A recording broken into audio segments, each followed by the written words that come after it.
Hi guys, welcome back to the Frugal Homestead. First off, I want to start off by apologizing. There's going to be some background noise in this video, but unfortunately I have to record during the day and the grid ties are going and you might hear a fan going, and we're doing some cooking on the stove, so lots going on around the homestead today. But I thought I would show you how I make my homemade salsa. So we have already washed our tomatoes, cored our tomatoes, scarred our tomatoes, put them in some boiling water for 2 to 3 minutes and blanched them. Took them out, cooled them off, peeled the tomatoes, peeled all the skins off, and then we crushed our tomatoes. So we already got all those steps done. Got all of our ingredients here, and I'm just going to go over the ingredients first and then we'll start putting some things together. First, I have 25 cups of crushed tomatoes. Like I said, we already processed these. These are all ready to go. I have 10 cups of chopped up green peppers. Tony already had those in the freezer ready to go. If you want to do those ahead of time, you can do those. That way on the day that you're canning, it makes it much easier just to grab them out. I have 3.5 cups of apple cider vinegar. I have 5 cups of onions. A lot of people put more onions in than this, but we've tried to cut back on our onions, so I just put a little bit of extra green peppers. You're going to need 4 tablespoons of canning salt. Make sure it's canning salt. It cannot be table salt. So canning salt or kosher salt. I'm going to put in 1 tablespoon of cayenne pepper, 2 tablespoons of cumin, 2 tablespoons of black pepper, and 3 to 4 tablespoons of garlic powder. We're going to start off by throwing our onions and our peppers in the pot, letting them get softened up and cook some, and then we'll add the rest of the ingredients. So let's get started. Okay, so we're going to add our onions first.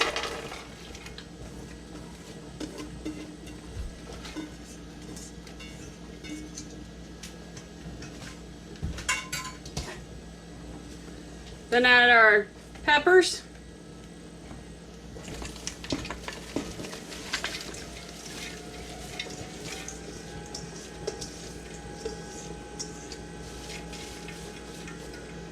There we go.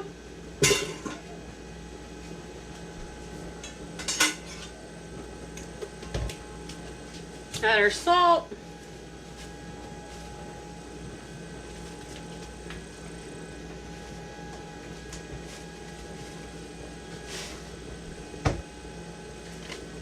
We'll start off with 3 tablespoons of garlic powder, and then I usually let Tony try it and see what he thinks. He may adjust some spices and add some more or less, however he likes it. Spices you can do however you like.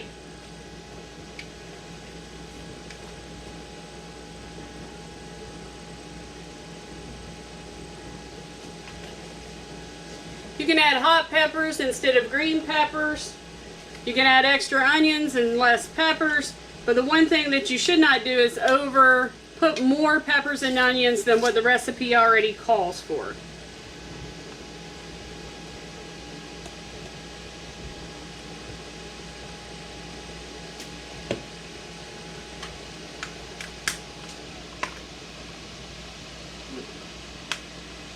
I should use this other side. There we go. This will be a little bit spicy, but it won't be real spicy. We normally add some jalapeno peppers and stuff, but we decided that we wasn't going to make this one super hot. Alright, we're going to let these cook down for a few minutes, and then we're going to add our tomatoes. So as you can see, our onions and green peppers are about half cooked. They don't have to be fully cooked because we're going to have to bring all of this to a boil and let it simmer for 15-20 minutes. So I'm going to go ahead and add the vinegar and add the crushed tomatoes, and we're going to get this heating up.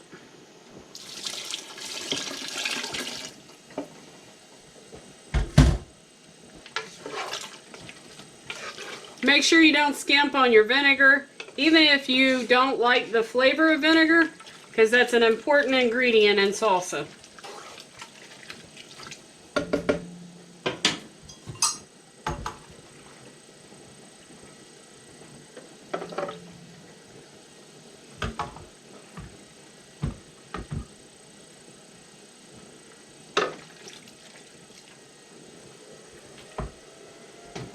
Give this a little stir.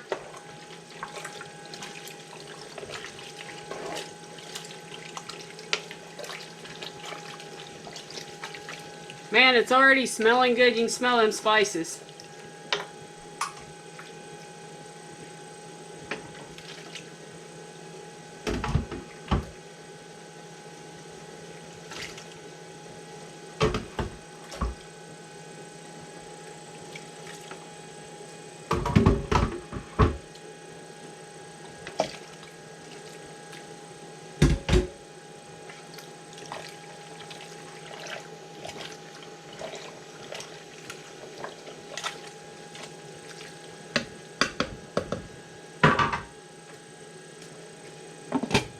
Alright, we're going to let it cook. Bring it to a boil and let it cook for 15 to 20 minutes. Alright guys, so our salsa is done cooking. I actually let this go probably about 35-40 minutes instead because I wanted it to get just a little bit thicker. So if you want a thicker salsa, you can either add tomato paste or you can just let it cook longer and cook down more. Now we're just going to start jarring them up. You want to leave a 1/2 inch headspace, just like you do on the tomatoes. As you can see, it got pretty thick. It's really nice. I did have Tony test it, and he said the spices were okay. We didn't add anything additional. There we go. Now for these, I've already got my water bath canner going back there. I put the canner about half full with water, and I put in about a 1/2 cup of vinegar in it. And that'll just keep your jars from getting that stuff on it that it gets if you don't use the vinegar. But on these, all you have to do is literally just fill your jars. There's no additional things that needs to be put in the jars.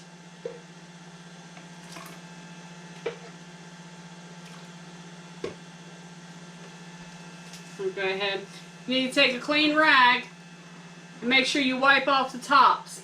That way nothing gets under your lid and your chances of the jar sealing is much better.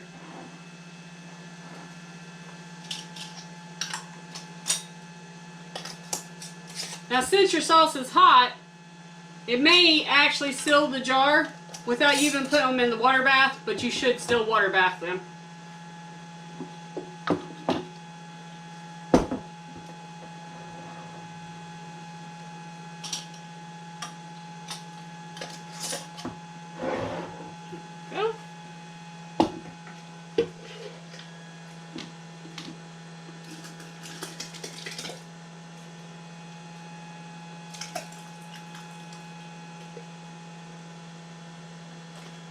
I splash a lot.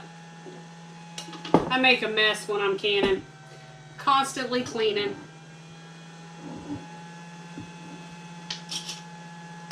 There we go. You want to make sure you get these rings snug too. I had one the other day that just actually almost twisted all the way off in the water bath.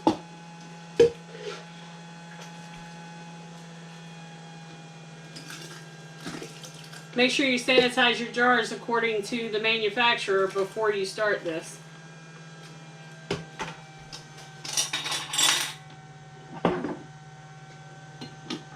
Oh, almost forgot to wipe it off.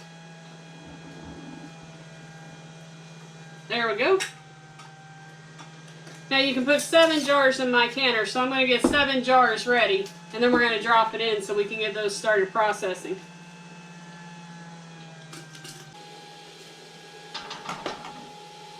You're going to always make sure that your jars do not touch the bottom of the canner. They have more of a chance of breaking if they do.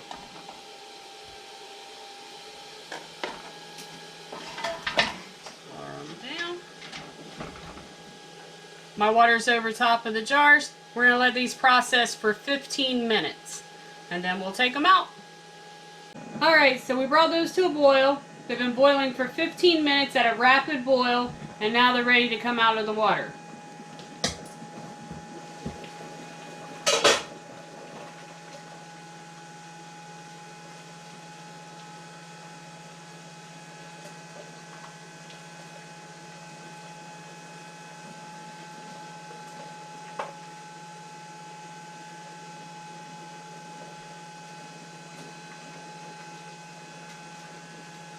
You want to make sure that your jars aren't touching near you set them on your towel.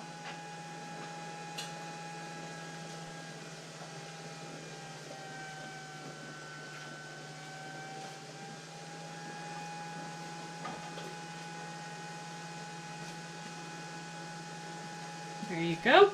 So you want to leave these sit until they all seal, and you want to leave them on the counter for at least 24 hours. Trying not to move them or anything else. So make sure you set them somewhere that they're not going to be in your way. As you can hear, they're already starting to pop.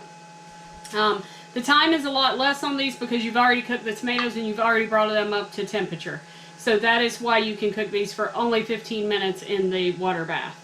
Something to keep in mind, you can do all different variations of salsas. This is just a very simple recipe that we use. It works well with like the grandkids and everyone can eat it. Not super hot. You can add corn to your recipe, you can add cilantro, you can add black beans. There's a million different salsa recipes. This is just a nice simple one that we like to do. Hopefully it's been informative. We appreciate you watching. Make sure you hit that like button, subscribe, and notification button so that you can see all of our upcoming videos. Thanks. Have a good day, and we'll see you in the next one.